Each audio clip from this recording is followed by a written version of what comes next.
Boa noite, investidores. Estamos aqui para mais um fechamento semanal de mercado. Hoje, sexta-feira, dia 13 de agosto. Hoje, com meu colega Pedro Sequin aqui para comentar a performance e os dados do mercado dessa semana, né? Bom, hoje, apesar da sexta-feira 13, né, a data meio negativa, o mercado até que se comportou euforicamente, né? Mas como de tradição, vou começar aqui pela China.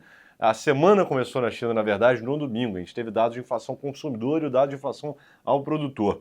Esses dados vieram novamente abaixo do esperado. Lembrando que a China está com um problema de inflação muito baixa, no caso da inflação ao consumidor, e deflação, no caso da inflação ao produtor. Por que isso é ruim? Isso é um sinal de economia muito fraca. E a gente está convivendo já há uns 2 anos uma crise imobiliária muito grande na China. E o que joga algumas dúvidas a respeito do número oficial de crescimento chinês, que está girando ali a caso 4,7% ao ano.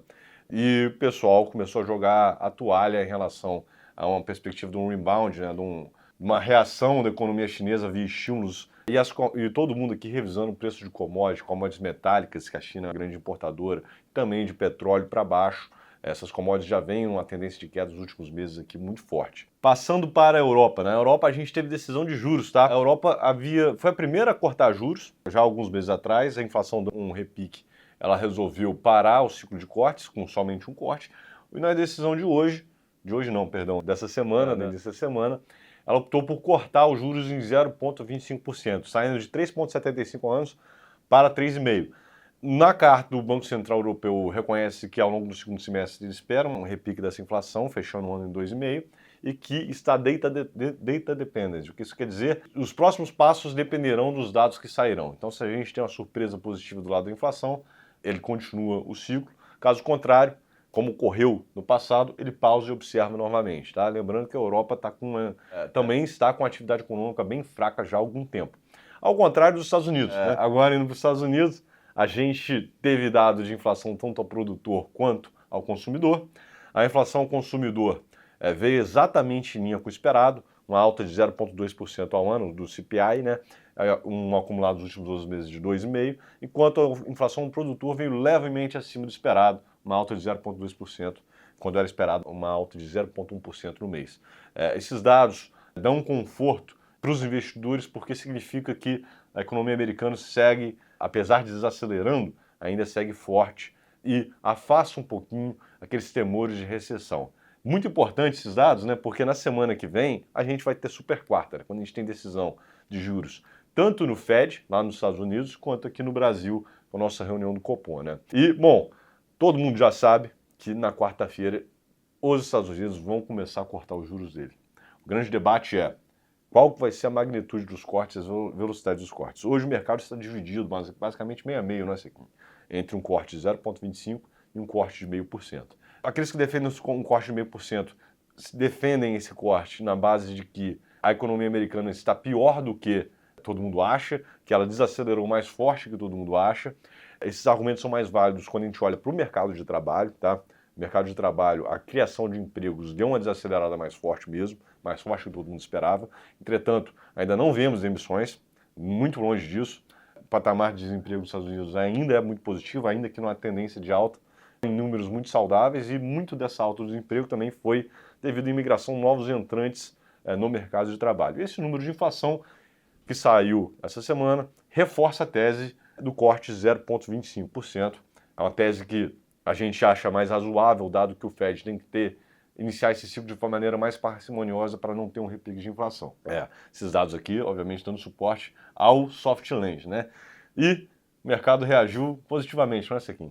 Perfeito, Dirce. Eu acho que vale a pena a gente recapitular como a gente começou a semana, né? O balanço de risco estava inteiramente destinado ali a acompanhar os dados de inflação. Como ele veio de uma forma benigna, né, como esperado, aquela dualidade, né, de ora os Estados Unidos vai entrar em recessão, ora um pouso suave, acabou se confirmando, né? O mercado começou a incorporar que, de fato, apesar da decisão da magnitude dos juros, a decisão ela vai ser em prol de uma inflação benigna, caminhando ali de uma forma ordeira, com a economia forte, ali sustentando ali a hipótese de um pouso suave. Então, naturalmente, a gente vê ali as empresas reagindo muito bem, né, à queda que teve na semana passada, Nasdaq subindo 6%, S&P 4%, isso realmente trouxe um alívio e o otimismo que sobrecarrega a expectativa para a semana que vem, que apesar da decisão de corte, eu acho que depois o balanço de risco ele acaba ficando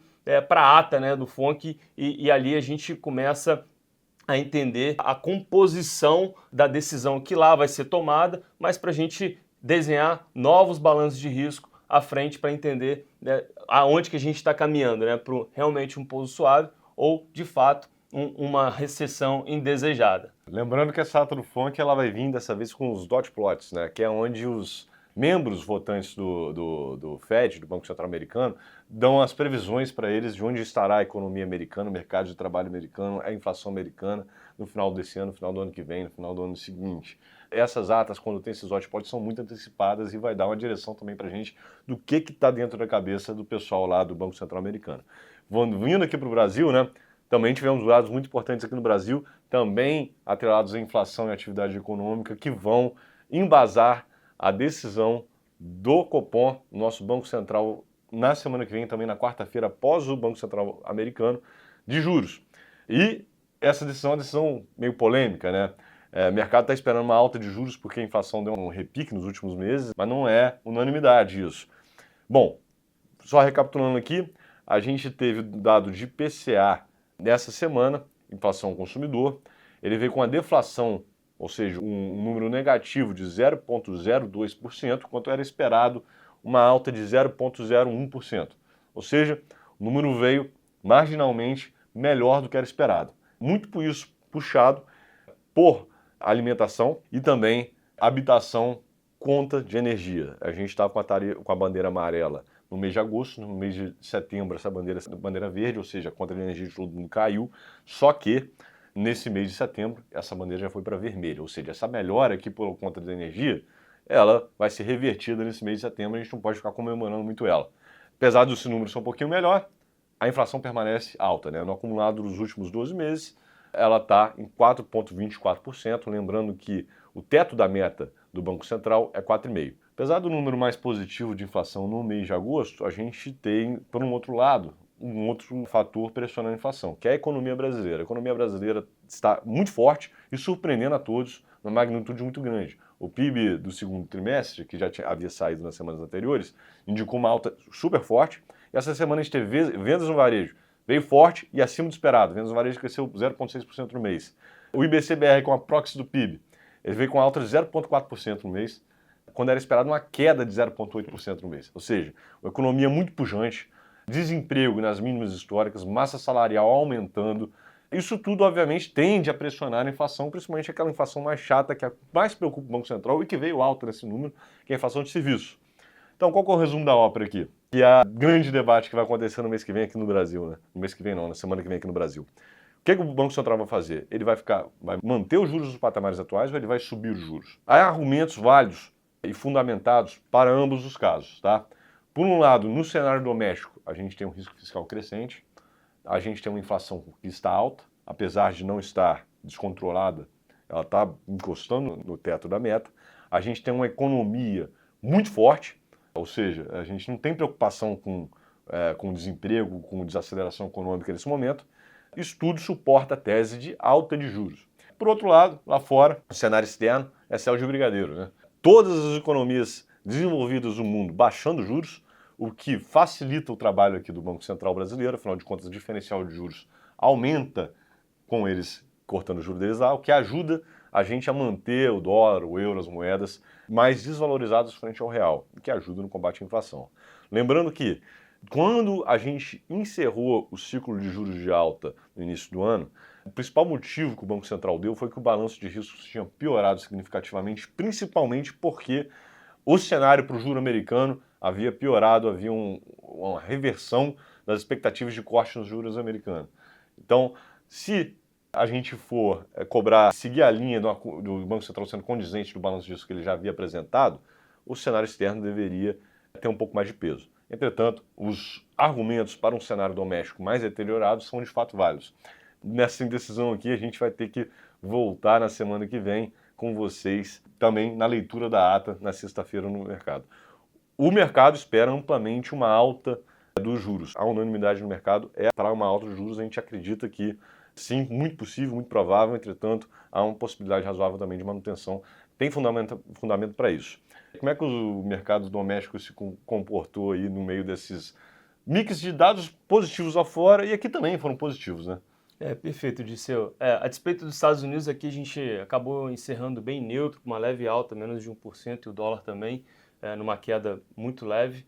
Porém, eu acho que o diagnóstico ele é um pouco diferente, né? Enquanto lá a gente já conseguiu constatar um pouco da direção, aqui eu acho que ainda falta ter essa decisão que realmente está muito paradoxal, né? Os dois cenários, mas a decisão ela é determinante e além dela, o comunicado e como que o mercado vai reagir, né? Porque existe uma hipótese de um ambiente onde que se cobra, né, a credibilidade do Banco Central, uma vez que o Banco Central deu o que o mercado está precificando, né, de uma alta de 0,25, ele possa ali começar a reprecificar novas altas e isso entrar um componente de risco e realmente levar o Banco Central até medidas adjacentes para controlar essas expectativas. Então, sim, de fato, para impacto de mercado para a semana que vem, é de fato ainda uma incógnita. Vamos acompanhar bastante de perto, uma etapa de cada vez, primeiro com a super quarta na semana que vem, depois o comunicado e no início da semana seguinte, de fato, a ata, onde que a gente consegue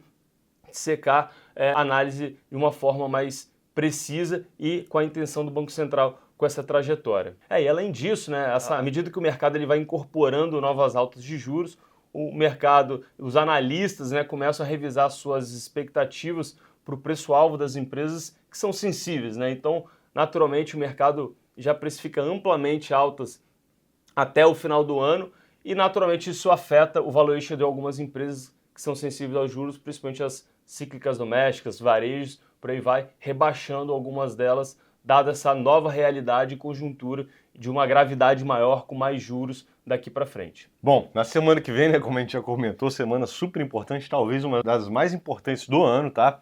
A gente começa ela na terça-feira com o GP10 aqui no Brasil, vendas do varejo lá nos Estados Unidos, produção industrial lá nos Estados Unidos. Agora, quarta-feira, super quarta, decisão de juros lá nos Estados Unidos e aqui no Brasil. E para complementar, quinta-feira, decisão de juros no Reino Unido, no Japão e na China. Sexta-feira que vem vai ser difícil aqui o fechamento, né? Na sexta-feira a gente vai ter a arrecadação do governo federal aqui no Brasil. Obviamente estaremos de volta para atualizar vocês. Um forte abraço, um bom final de semana a todos. Bom final de semana a todos. Forte abraço.